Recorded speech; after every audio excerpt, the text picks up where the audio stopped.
أهلا بيكم. قصتنا النهاردة مع مدام سهام، بتقول فيها: أنا سهام، عندي 35 سنة وأنا متجوزة من 6 سنين. جوزي بقى أكبر مني ب16 سنة، يعني أنا عندي 35 سنة وجوزي عنده 51 سنة. أهلي كانوا موظفين، يعني كان مستواهم المادي عادي أو يمكن أقل كمان من العادي. وطول عمري وأنا نفسي أعيش في مستوى ندي واجتماعي. وأول ما خلصت كلية جالي عريس عن طريق معارف لأهلي، والعريس ده يبقى جوزي اللي أنا متجوزاه دلوقتي. ووقت لما اتجوزني كان لسه مطلق، وكان عنده بنت وولد، وكانوا عايشين مع أمهم. بس هو كان غني جدا وجاهز ماديا، ولما قدم لي أهلي كانوا مبسوطين بيه قوي، لأن هو اللي كان هيجيب كل حاجة وما كانش هيكلف أي حاجة. وعشان كده هم قالوا لي اقعدي معاه عرفيه أكتر علشان تاخدوا على بعض. وأنا كنت وقتها لسه مخلصة كلية، وكنت حلوة قوي ومفيش زيي، واخدة بالي من نفسي. بس ما كانش في عريس كويس غيره، وأهلي كانوا بيقولوا لي إحنا موافقين عليه، وأنا كمان وافقت. بس أنا كنت عايزة عريس جاهز من كل حاجة، وما كانش مهم عندي بقى الحب ولا إنه يبقى صغير ولا أي حاجة من دي. أنا كنت عايزة واحد يعيشني في مستوى مادي واجتماعي كويس وخلاص.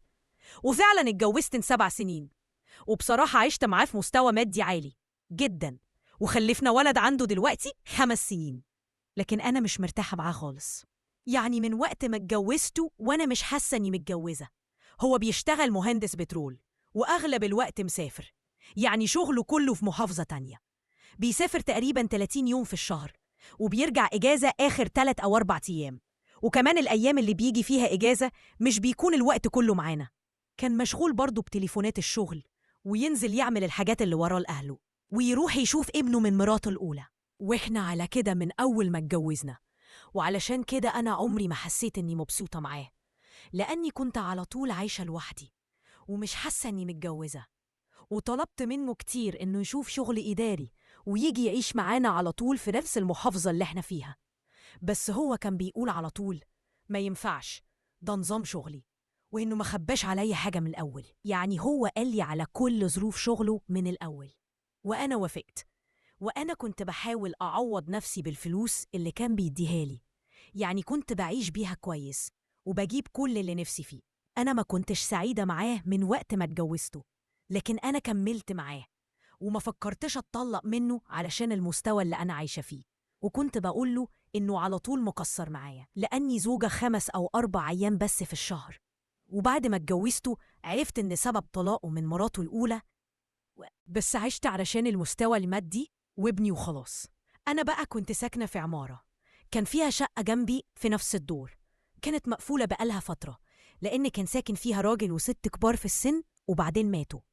وبعد وفاتهم الشقة فضلت مقفولة فترة. لكن من كام شهر أنا لقيت الشقة اتفتحت، ولقيت مرات البواب بتنضف. ولما سألتها بتنضفي الشقة ليه؟ هو حد هيسكن فيها؟ قالت لي اللي هيسكن فيها واحد من الورثة، ويبقى ابن الراجل والست اللي كانوا عايشين في الشقة وماتوا، واسمه معتز. وأنا شفته على السلم وهو داخل شقته. كنت وقتها بحاسب البواب على حاجات جابها لي، لقيته شاب عنده حوالي 32 سنة وشكله حلو. وبعد كده أنا بقيت بشوفه على طول في البلكونة، لأن بلكونة شقته جنب بلكونتي. وبدأنا نسلم على بعض ونتعرف على بعض. وساعات كتير قوي هو كان بيخبط على باب شقتي ويسألني على حاجة، أو مثلا لو رايح مشوار هيتأخر فيه يسيب معايا فلوس الصيانة للبواب، أو يسألني على وصفة أكل بيعملها. وكنت بتبسط قوي لما بشوفه. وهو كان بيشتغل محامي، كان بيروح شغله الصبح وكان بيرجع بعد الظهر على البيت. وفي يوم طلب رقم تليفوني بدل ما كل شوية يخبط عليا، وأنا عطيته الرقم وأخدت رقمه. وكان كل شوية يتصل بيا يسألني على أي حاجة في وصفة أكل أو في حاجة تخص العمارة. وفي الأول أنا كنت واخدة الموضوع صداقة وتسلية، وبعت لي طلب صداقة على الفيسبوك وأنا قابلته، وتعودت أتكلم معاه كل يوم. وظروف شغل جوزي مش بتتغير، والوقت بيعدي، وبقيت متعودة إني كل يوم أكلم معتز في التليفون. وشوية شوية أنا لقيت نفسي لأول مرة في حياتي بحب، وهو كمان حبني وقلنا لبعض. وأنا لقيت إن الحب ده إحساس حلو قوي وجميل. ولما عدى الوقت وعرفته أكتر لقيت إنه مختلف عن جوزي خالص. معتز كان رومانسي وكان كلامه جميل، لكن أنا جوزي كان راجل عملي قوي. وكان أكبر مني بكتير، لكن معتز كان سنه قريب قوي مني، وطبعا لأن شقته كانت جنب شقتي هو كان بيسمع على طول خناقاتي مع جوزي لما كان بيرجع إجازة. وبعد كام شهر من بداية معرفتي بيه هو طلب مني إني أروح له شقته، يا إما هو يجي لي شقتي، لكن أنا مرضتش. وبعد كده هو طلب مني أطلب الطلاق من جوزي علشان هو يتجوزني، بس قال لي إنه عنده مشكلة وإنه معهوش فلوس للجواز، لأنه لما اتطلق مراته دفع لها مؤخر ونفقة، وكمان هو كل شهر بيديها جزء من مرتبه علشان الولاد، وأنا كان عندي فلوسي بتاعتي كنت محوشاها من الفلوس اللي جوزي كان بيديها ليا. جوزي كان الحمد لله بيكسب كويس قوي من شغله، وبصراحة هو طول عمره كريم معايا. وكمان معتز قال لي إن إحنا علشان نتجوز لازم نشتري شقة نتجوز فيها، لأن الشقة اللي هو فيها دلوقتي تبقى شقته هو وإخواته، وهي ورثة، وناويين كمان يبيعوها ويقسموا ثمنها عليهم، وبرضه ما ينفعش أسكن معاه فيها لأنها في وش شقة جوزي. وفكرت مع نفسي وقلت يعني ما أنا ممكن أشتري شقة وأكتبها باسمي، ولما اتطلق من جوزي أتجوزه ونعيش فيها.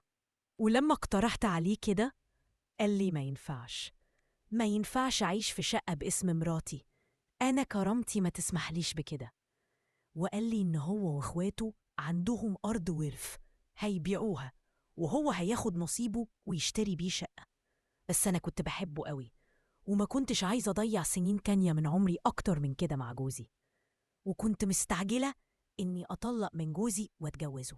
وأنا كنت خلاص قربت أطلب الطلاق من جوزي، وقلت المعتز خلاص دور أنت على شقة مناسبة وأنا هديلك الفلوس اللي تشتري بيها، وكمان هكتبها باسمك.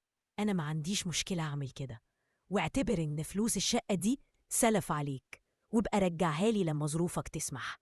هو ما كانش موافق خالص في الأول، لكن أنا فضلت أتحايل عليه لحد ما قبل. هو لما قبل قال لي أنا هاخد منك الفلوس بس بشرط، أنا هكتب لك وصل أو شيك علشان تضمني حقك.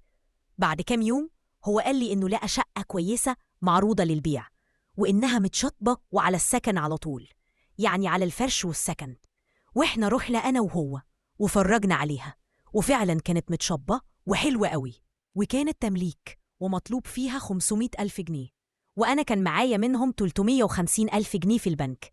وعلشان أكمل المبلغ لل500 أنا بعت جزء من ذهبي ب150 ألف جنيه، وحطيت ال150 على ال350 واديتهم له. ويوم ما اديته الفلوس هو اداني وصل بيها، لكن هو ما كتبش الوصل قدامي. هو لما جالي كان جايب الوصل مكتوب فيه كل حاجة، مكتوب فيه ال500 ألف جنيه، وكمان هو ماضي عليه. وأنا اديته الفلوس واداني الإيصال، والإيصال لسه معايا، والمفروض إنه كده ياخد الفلوس ويروح يشتري الشقة ويتمم البيع. لكن هو لما أخد مني الفلوس اختفى تماما، وبقيت أكلمه على تليفونه على طول تليفونه مقفول. فرحت أخبط عليه ما كانش بيفتح، وكنت في الأول قلقانة يكون جراله حاجة.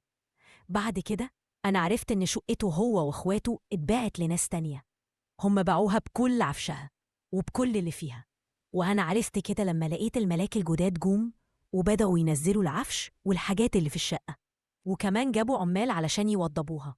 وأنا كنت هتجنن لما عرفت اللي حصل، وكمان استغربت قوي من اختفائه.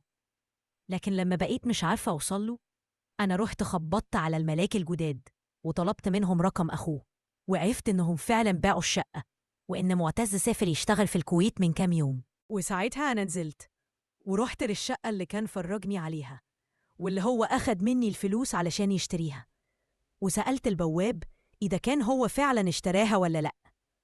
قال لي إنها ما كانتش أصلا معروضة للبيع، هي كانت معروضة للإيجار. وساعتها بس أنا فهمت إني اتنصب عليا، وإن معتز ضحك عليا وأخد فلوسي. وأنا متأكدة دلوقتي إن الوصل اللي هو ادالي وجابه ماضي أكيد مش هو اللي ماضيه، وأنا كل اللي محوشاه وفلوسي وذهبي راحوا. طبعا أنا مش قادرة أحكي لجوزي، أصل هقوله إيه؟ هقوله اديتي الفلوس لمعتز ليه؟ وبرضه أنا مش قادرة أبلغ علشان جوزي ما يعرفش، ومش عارفة أعمل إيه.